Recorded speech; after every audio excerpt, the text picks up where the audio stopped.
Bonjour tout le monde, on y va avec notre enregistrement pour les exercices synthèse du chapitre 7, notre avant-dernier chapitre. Fait qu'on va travailler avec les notions de travail, de puissance, donc aussi. Fait qu'on va aller pratiquer nos formules.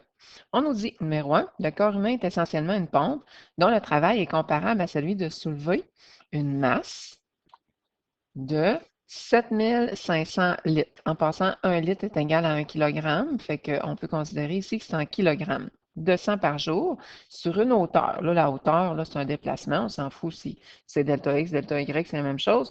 De 1,65 mètres. La taille moyenne là, d'un être humain. En A, quelle est la quantité quotidienne de travail effectuée par le cœur? Nous, on va aller chercher le W.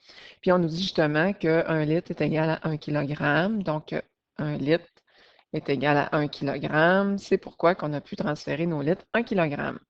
Fait que dans le fond, nous autres, c'est l'application de formule. Donc, on va aller pratiquer. On va aller utiliser la formule de travail. Donc, on n'a pas un angle, fait qu'on peut prendre là, cette formule-ci. On va aller voir s'il nous manque des choses. Donc, on a à faire la force. Oh, on ne l'a pas. C'est qu'on va commencer par aller chercher donc la force fois notre delta X. Le delta X, là, on l'a. Comme je l'avais dit, pour aller chercher la force, on a F est égal à mg, F est égal à ma. Moi, je vous conseille toujours d'aller chercher F est égal à mg, parce que, tu sais, on n'a pas comme d'accélération en tant que telle. Fait qu'on va tout simplement faire la masse. Souvent, c'est le F qui va nous manquer. Il va falloir utiliser la formule du poids. Donc, la masse fois la gravité, parce qu'on travaille sur la Terre, hein, 9,8 mètres par seconde au carré ou 9,8 newtons par kilogramme. Hein. On avait vu que les unités, c'était pareil. Ça nous donne ici la force qu'on va aller insérer dans notre formule.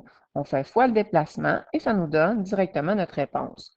Eux, là, ils ont le don, à cause des chiffres significatifs, là, d'arrondir leur réponse. Nous, on n'arrondit jamais, jamais notre réponse, on la laisse comme ça. Maintenant, en numéro B, on nous demande quelle est la puissance du cœur humain. Fait que si on va chercher donc la puissance, la seule formule qu'on connaît, c'est celle-là.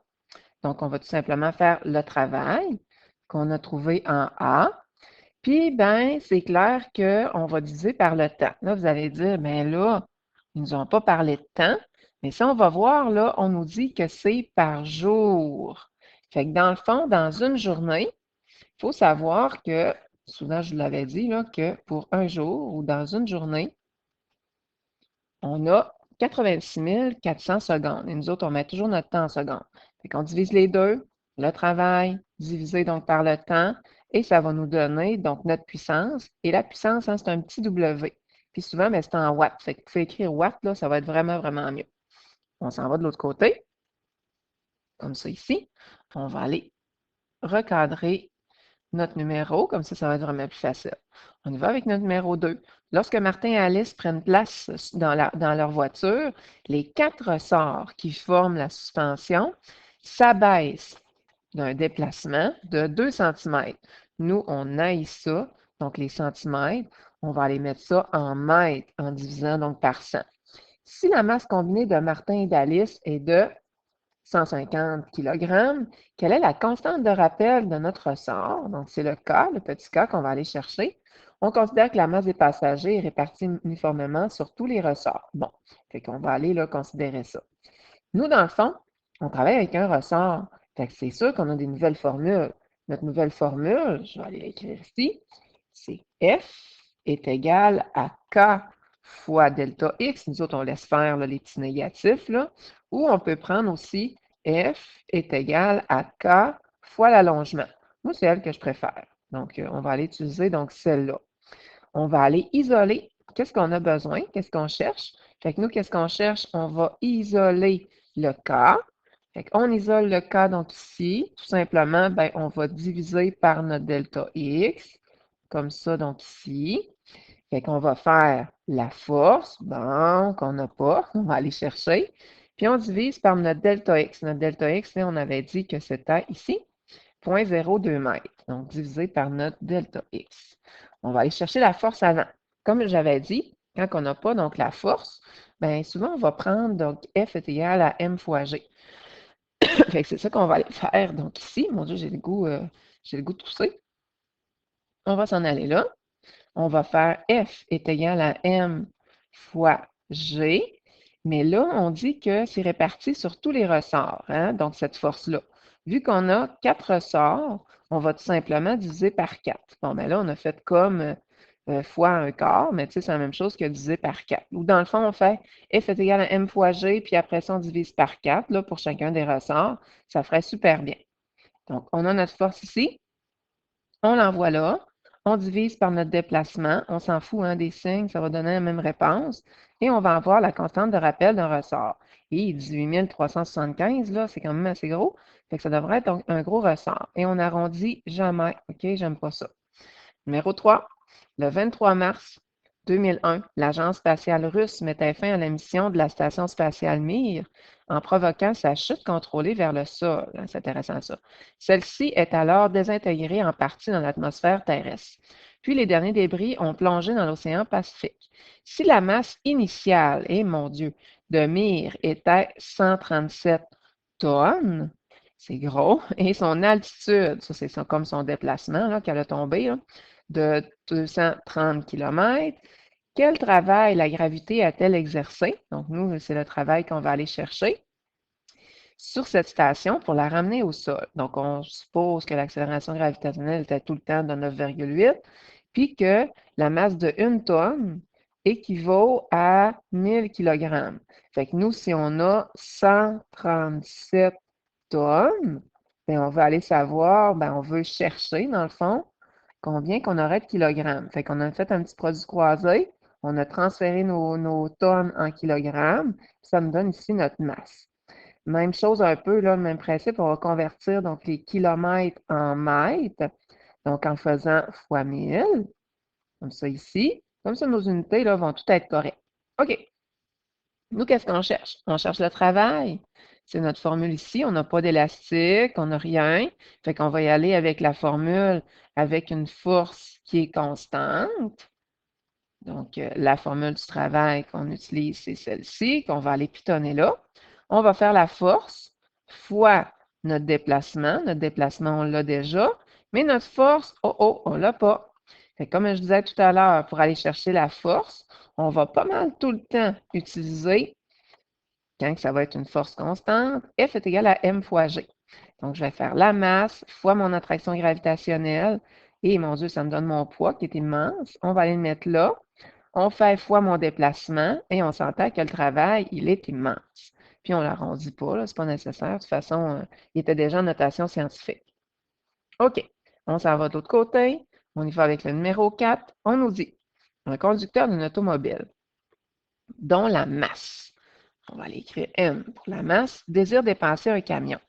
Il met un temps de 3 secondes pour passer d'une vitesse de 72 km/h à une vitesse finale de 90 km/h. Quelle est la puissance nécessaire? C'est le P qu'on va aller chercher pour effectuer cette manœuvre. Moi, qu'est-ce que je fais là? C'est que je vais toujours à l'envers. Je commence par la fin. Qu'est-ce que j'ai besoin? Qu'est-ce que je cherche? Donc, qu'est-ce que je cherche? C'est la puissance. On va aller voir s'il nous manque quelque chose. Donc, notre puissance, on le sait que c'est le travail divisé par le temps. On a-tu le temps? Oui, on a le temps. Fait que c'est déjà ça. Qu'est-ce qui nous manque? Bien, c'est clair que c'est le travail. Fait qu'on va aller chercher le travail. Nous, notre travail, bien, c'est sûr qu'on va utiliser le travail d'une force constante parce qu'on n'a pas d'élastique. On peut peut-être aller écrire force constante, comme ça ici. Puis, on va aller calculer notre équation ici. Fait qu'on fait la force, merde, qu'on n'a pas, fois notre déplacement, ben, qu'on n'a pas non plus. Fait qu'on n'a rien. Fait qu'on va commencer par aller chercher donc la force, puis après, en deuxième lieu, on va aller chercher le déplacement. Tiens, je vais commencer avec la force en premier. Fait que la force, ben, c'est clair que je vais changer de couleur. Fait que la force, comme je disais, on fait toujours F est égal à M fois G. Donc, ou M fois A, hein? Donc, ça, c'est clair. Parce qu'ici, ben, on a une accélération. Donc, on n'a pas quelque chose là, qui tire vers le bas. Fait que dans ce cas-ci, là, on va aller utiliser vraiment F est égal à MA. Fait qu'on va changer le G là, pour le A. Puis pourquoi? Ben, c'est parce qu'on a une variation de vitesse, hein? Fait qu'on peut aller chercher donc l'accélération. Fait que là, on n'a pas l'accélération. Fait qu'on va aller commencer par aller chercher l'accélération. L'accélération, tiens, j'ai une formule ici pour aller chercher donc le A, comme ça ici. Fait que je vais faire ma vitesse finale moins ma vitesse initiale divisé par le temps. Donc, vitesse finale moins la vitesse initiale divisé par mon temps que j'ai déjà, qui me donne mon accélération que je vais aller placer ici. Puis, je vais multiplier avec ma masse. Ça va me donner ma force.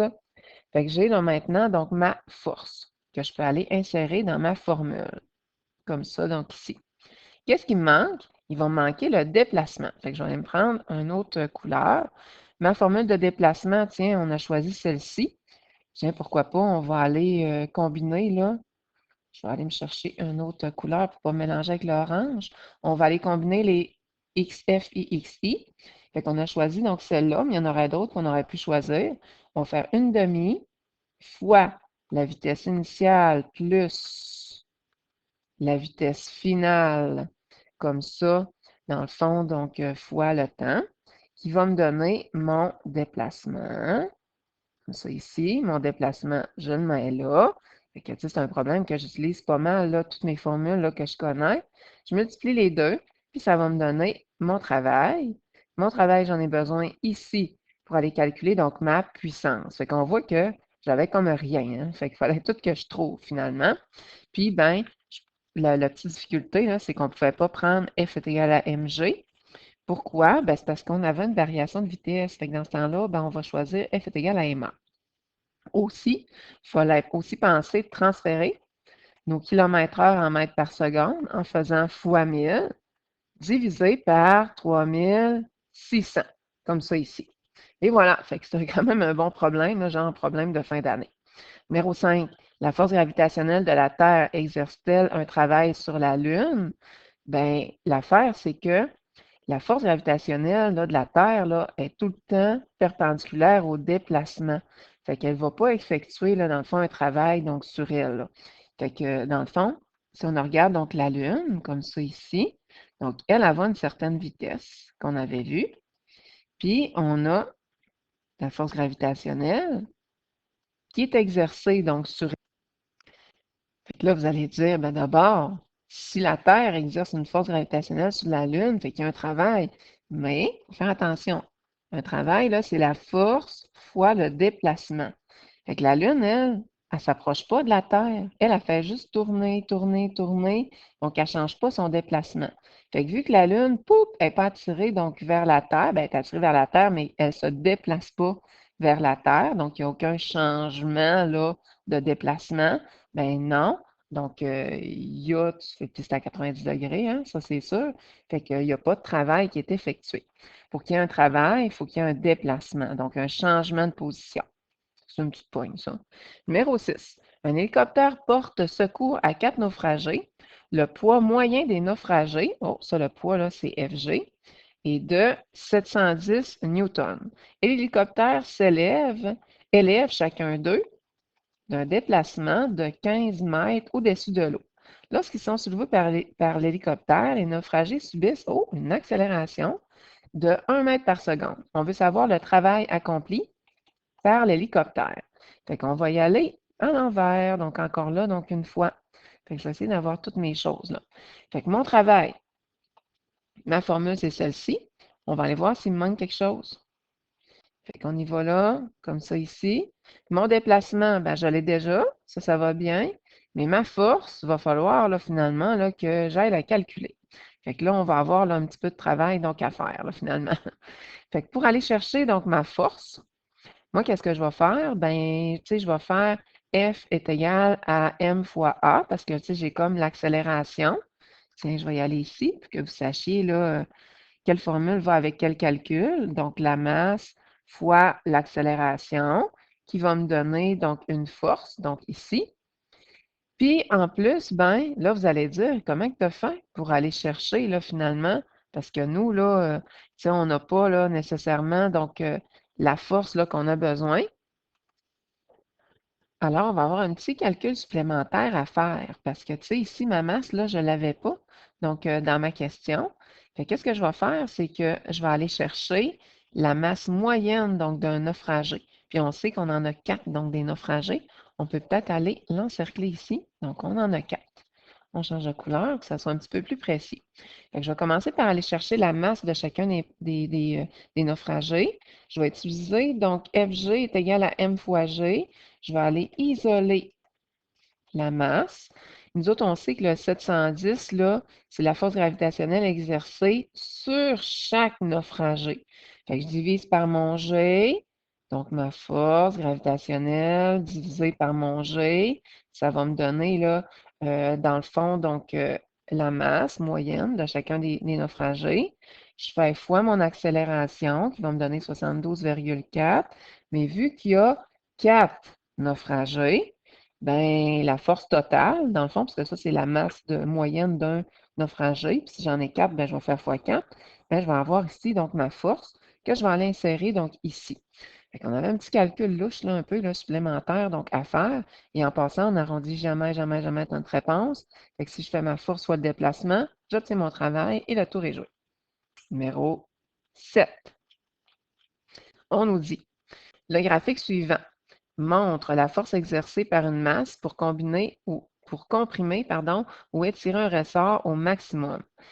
Étirement ou compression, donc de 2 cm. Fait que ça, là, c'est comme mon allongement, ça c'est un L, là, ou mon delta X sans le déformer ou le briser. On veut savoir quel est le travail nécessaire pour comprimer ce ressort, justement, d'un déplacement de 2 cm. Bon, fait que premièrement, ben, on va transférer les centimètres en mètres, hein, ça c'est sûr, en mètres, en divisant par 100, comme ça ici. Puis, ben, je vais aller utiliser, donc ma formule, c'est clair, de mon travail, mais sur une force qui est variable. Fait que là, vu que j'ai un élastique, vu que j'ai un ressort, j'ai une force variable. Fait que ça veut dire que ma formule, je vais aller la formuler là, comme on était habitué de la voir, là. C'est 1/2 fois ma force de mon élastique, là, fois mon delta X. Les autres, ils ont mis le 1/2 là, divisé par 2, mais c'est vraiment donc la même chose, là. Fait que je vais y aller avec ma force qu'on va aller chercher, le déplacement que je connais, puis là, ben, je fais fois 1/2 ou divisé par 2, et ça va me donner le travail nécessaire pour comprimer ou étirer donc mon ressort. Fait que là, dans le fond, nous, qu'est-ce qui nous manquait? Il nous manquait donc ici, donc la force, ça ici, là, qu'on va aller chercher. Fait que j'imagine qu'on va se servir du graphique. Fait que pour 2 cm, j'arrive à combien? Dans le graphique, comme ça, pour 2 cm, j'arrive à combien? Là, vous allez dire, pourquoi il y en a un dans le négatif, un dans le positif? Ben, c'est parce que mon ressort, là, je peux l'étirer de 2 cm, puis je peux aussi le comprimer, donc, de 2 cm. Puis quand on le comprime, c'est dans le négatif, là, on s'en fout un peu.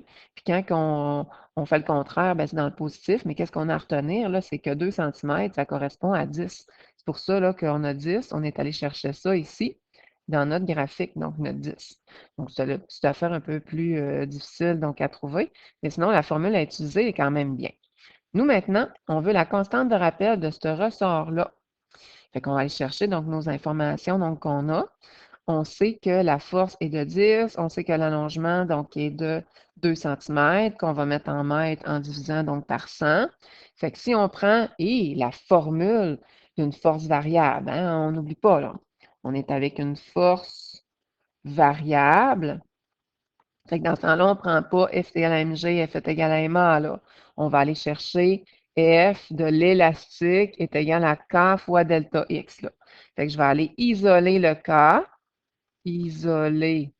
K, ça va me donner la force divisée par le déplacement, l'allongement, qui va me donner la constante de rappel de ressort. Et on se rappelle que chaque ressort a leur propre constante de rappel. C'est une donnée caractéristique.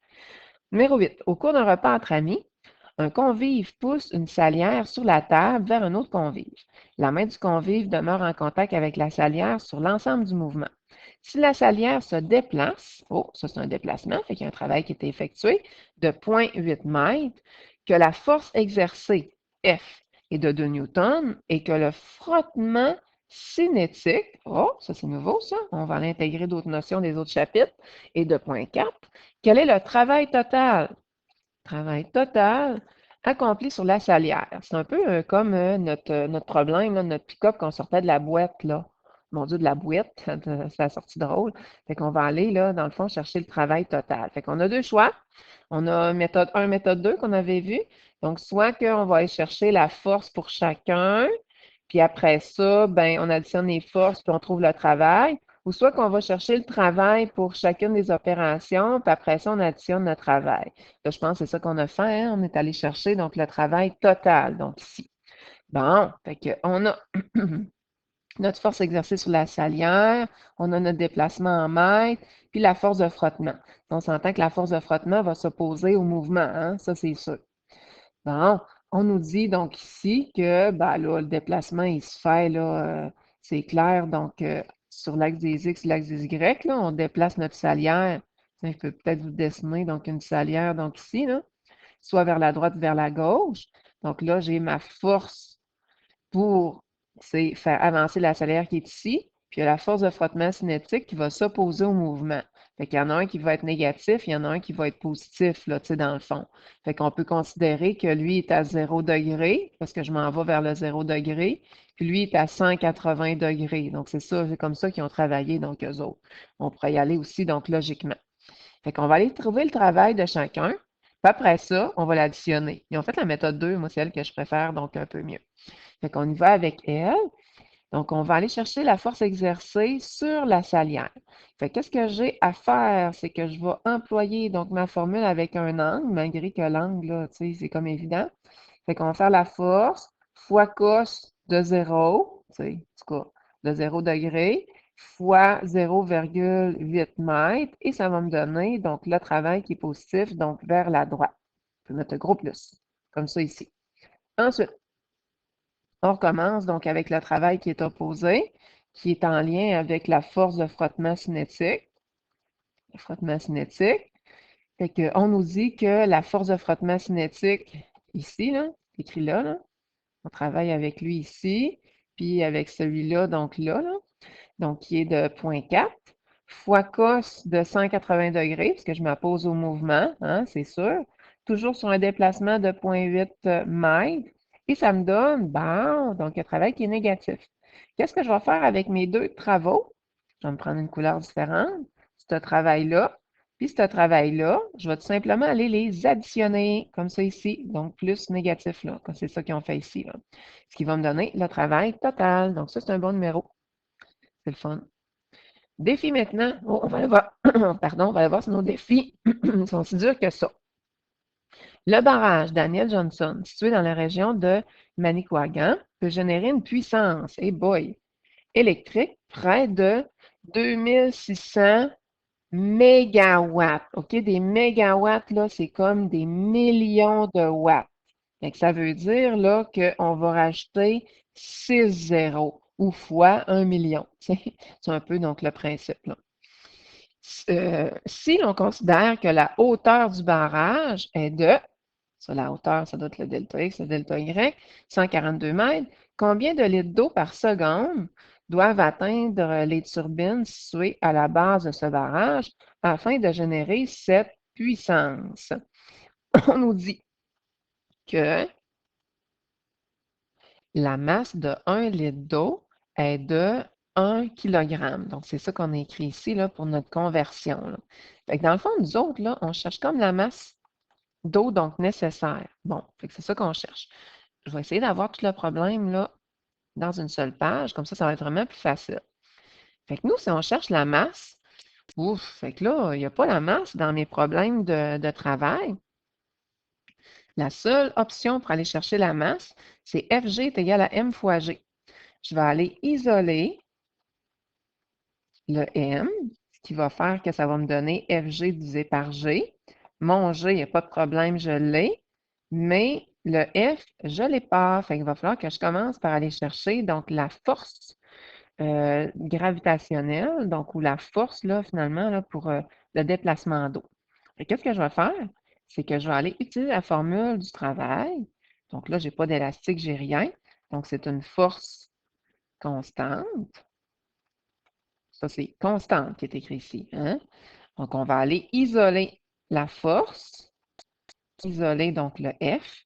je vais faire tout simplement le travail divisé par le déplacement. Mon déplacement, je sais que mon barrage avait une hauteur de 142 mètres, donc ça allait super bien. Il va me rester à aller chercher donc le travail. Et le travail ici, là, on avait donc, ben ça, c'est pas, ouais, dans le fond, voyons. Le travail, ben ici, il va falloir que j'aille le chercher. Donc, comme ça ici.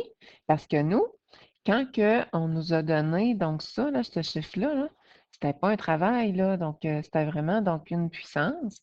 Fait que qu'est-ce que je vais faire, c'est que je vais aller tout simplement utiliser ma formule là. Je vais changer de couleur, comme ça va être vraiment plus facile pour repérer vos formules. Je vais aller isoler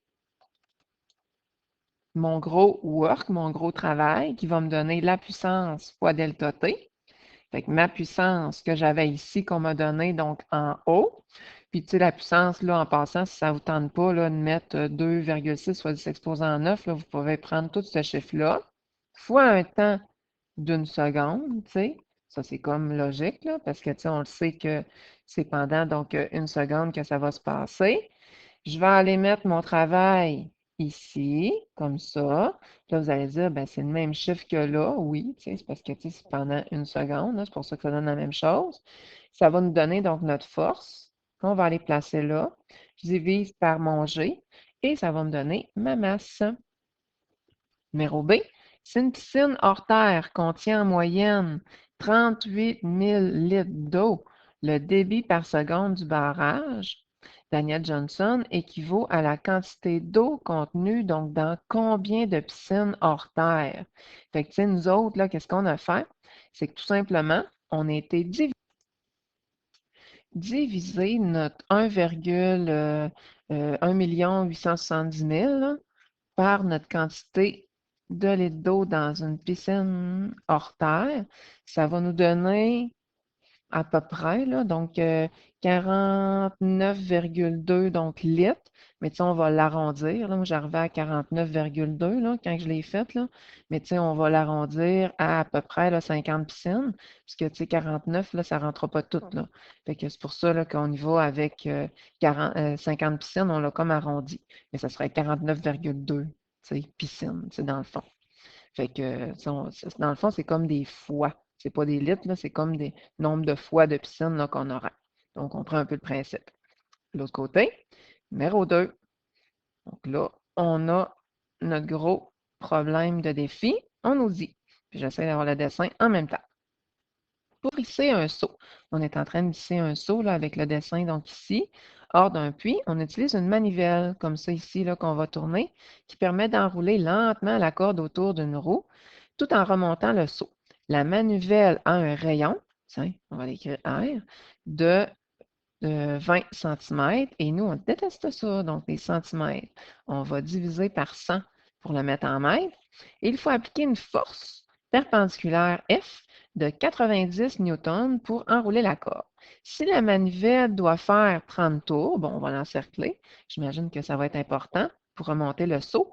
Quel travail cela représentera-t-il? Fait que nous, ben, on va aller chercher le travail. En passant, on n'a pas d'élastique, on n'a rien, pas de ressort. Ben, c'est clair que c'est une force constante. On se pose toujours donc la question pour aller chercher la bonne formule du travail.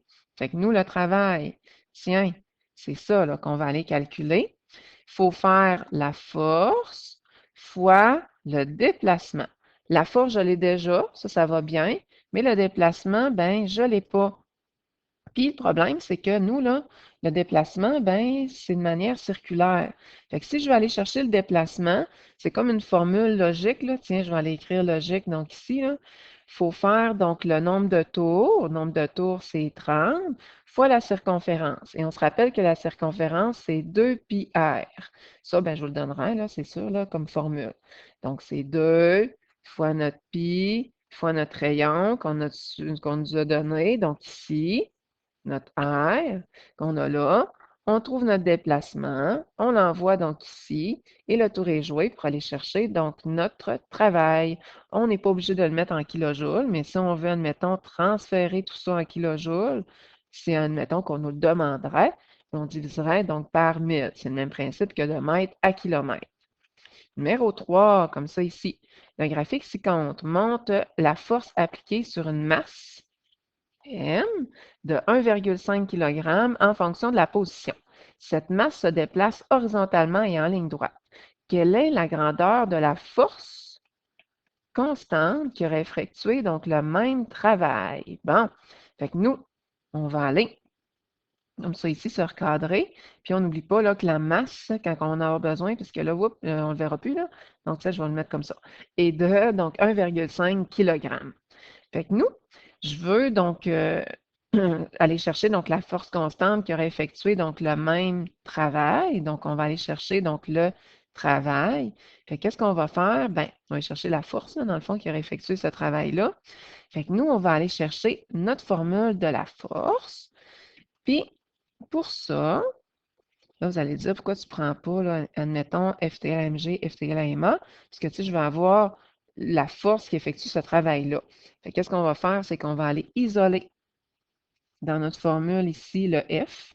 Je vais diviser par mon delta X pour avoir donc ma nouvelle formule. Puis là, regardez, oups, je vais vous envoyer ça là. C'est ça ici, là, il va falloir aller calculer. Il va falloir faire le travail, mais pas n'importe quel travail, le travail total, divisé par ici le déplacement. Comme ça, donc ici.